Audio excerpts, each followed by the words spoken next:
حضرت ابو ہریرہ سے فرمایا میں نے حضور صلی اللہ علیہ وسلم کو یہ فرماتے سنا جب تم میت کی نماز جنازہ پڑھو تو اس کے لیے خلوص دل سے دعا کرو. ہمارے ہاں فاتحہ بھی پڑھی جاتی ہے، دعائیں بھی پڑھی جاتی ہیں، لیکن سب لوگ بس اوپرے دل سے ایک رسم پوری کر رہے ہوتے ہیں سوائے چند ایک کے کہ جو واقعی حقیقی معنوں میں اس کے ساتھ کوئی ہمدردی اور خلوص رکھتے ہوں.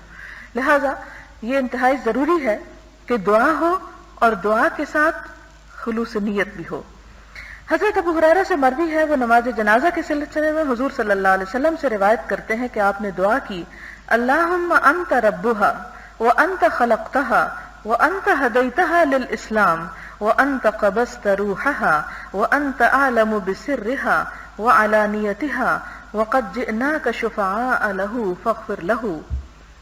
اس دعا کا ترجمہ ہے، اے اللہ تو ہی اس کا پروردگار ہے، تو نے ہی اس کو پیدا فرمایا، تو نے ہی اس کو اسلام کی راہ دکھائی، تو نے ہی اس کی روح کو قبض کیا، تو ہی اس کے ظاہر اور باطن کو سب سے زیادہ جانتا ہے، تو ہی اس کے ظاہر اور باطن کو سب سے زیادہ جانتا ہے.